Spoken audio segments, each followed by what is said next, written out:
നമുക്ക് ഇടിവോ ചതവോ കൈക്കോ നെഞ്ചത്തോ എവിടെയെങ്കിലും വന്നു കഴിഞ്ഞാൽ ഇത് നീര് വന്ന് വീർക്കും. അതുപോലെ നീര് വന്ന് വീർക്കാനുള്ള ഒരു സ്ഥലം ആർക്കില്ല? തലച്ചോറിനില്ല. തലച്ചോറ് പെട്ടിക്കാത്ത. അപ്പോൾ എത്രയും പെട്ടെന്ന് എന്ത് ചെയ്യണം? ഈ തലന്റെ പ്രഷർ കുറയ്ക്കണമെങ്കിലും തലയൊട്ടി തുറന്ന് തന്നെ നമ്മൾ ഓപ്പറേഷൻ ചെയ്ത് ഈ രക്തസ്രാവങ്ങൾ എടുത്ത് കളയണം. ഒരു ഉദാഹരണം കാണിച്ചു തന്നാൽ, ഇതാണിപ്പോ ആ സ്കാൻ ചെയ്ത ഒരു രോഗിയുടെ തലച്ചോറ് തുറന്ന് തലയോട്ടിയും തുറന്നാൽ നമ്മൾ കാണുന്ന രക്തസ്രാവം.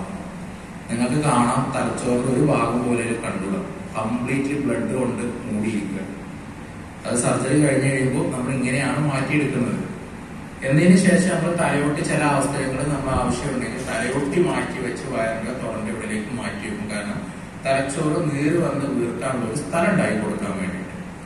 ഈ സംഭവങ്ങളെല്ലാം ചെയ്യുമ്പോഴും തലച്ചോറിന്റെ അകത്ത് ഈ സംഭവങ്ങൾ നടക്കുമ്പോഴെല്ലാം ഡാമേജുകൾ വന്നുകൊണ്ടിരിക്കുകയാണ്. അതിനാണ് ഇവിടെ പ്രാധാന്യമുള്ളത്. സർജറി നമ്മൾ ചെയ്യുന്നവരെ, അല്ലെങ്കിൽ തലന്റെ പ്രഷർ കുറയുന്ന സർജറി ചെയ്യുന്നവരെ ആ സമയങ്ങളിലെല്ലാം തലച്ചോറ് പ്രഷറിലാണ്. തലച്ചോറ് പ്രഷറിൽ ഇരിക്കുമ്പോൾ ആ സമയങ്ങളിൽ തലച്ചോറിന്റെ അകത്തുള്ള കോശങ്ങൾ പലതും നശിച്ചുകൊണ്ടിരിക്കും. നശിച്ച് പെർമനന്റ് ആയിട്ട് ഡാമേജ് വന്നു കഴിഞ്ഞാൽ സർജറി ചെയ്ത് കഴിഞ്ഞാൽ റിക്കവറി കിട്ടുള്ളൂ.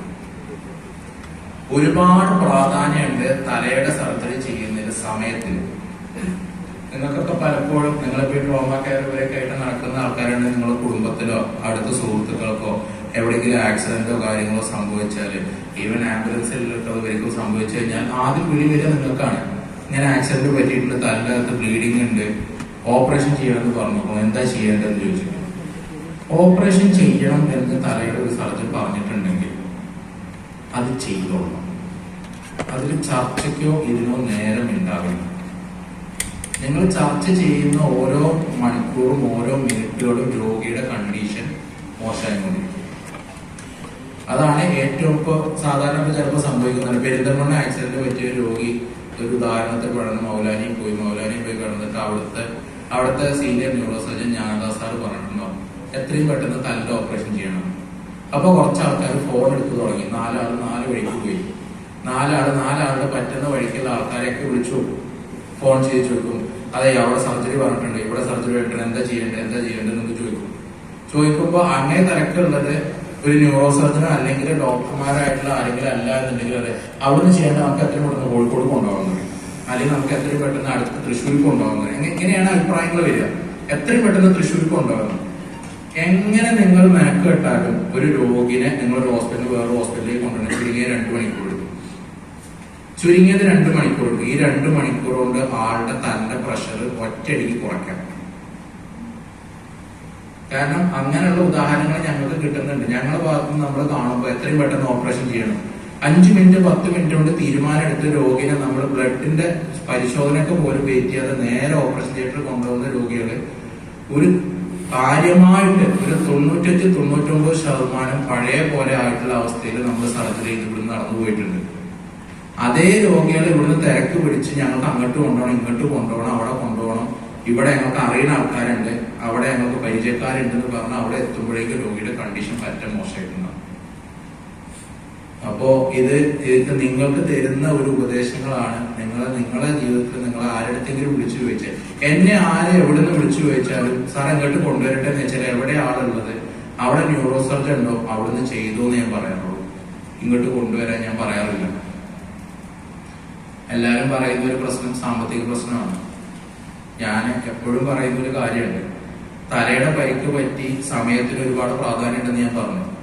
നമ്മൾ കുറെ സമയം കഴിഞ്ഞ് പൈസ ഉള്ള മാറ്റം ഉണ്ടാക്കിയിട്ട് പിന്നെ ഓപ്പറേഷനിൽ നിൽക്കുമ്പോഴേക്കും ആ പൈസ കൊണ്ട് കാര്യമില്ലാത്ത അവസ്ഥയിലേക്ക് എത്തും. പണം നമുക്ക് എങ്ങനെയെങ്കിലും ഉണ്ടാക്കാം, ജീവൻ പോയാൽ നമുക്ക് തിരിച്ചു കിട്ടാൻ പറ്റില്ല. ഒരാൾക്ക് ബലക്കുറവ് വന്നു കഴിഞ്ഞാൽ തിരിച്ചു കിട്ടാൻ ഒരു വഴിയില്ല. ഒരാളുടെ കാലിന്റെ ചലനശേഷി പോയാൽ തിരിച്ചു കിട്ടാൻ ഒരു വഴിയില്ല. ഒരു ലോകത്ത് ഒരു പൈസക്കും അത് തിരിച്ചു കൊണ്ടുവരാൻ കഴിയില്ല. ജീവനും നമുക്ക് വരുന്ന ബലക്കുറവുകളും തിരിച്ചു കൊണ്ടുവരണമെന്നുണ്ടെങ്കിൽ അത് കഴിയണതും അതിന്റെ പെട്ടെന്നുള്ള ചികിത്സയും കാര്യങ്ങളും ചെയ്യും. എന്നോട് ചോദിച്ചാൽ ഞാൻ ഒരു രോഗിനെ വേറൊരു ന്യൂറോ സർജൻ ഉള്ള ഹോസ്പിറ്റലാണ് കിടക്കുന്നുണ്ടെങ്കിൽ അവിടുന്ന് സർജറി പറഞ്ഞിട്ടുണ്ടെങ്കിൽ ഞാൻ ഇങ്ങോട്ട് കൊണ്ടുവരാൻ ഞാൻ പറയാറില്ല. ഞാൻ ഇതിനു മുമ്പ് MESലായിരുന്നു.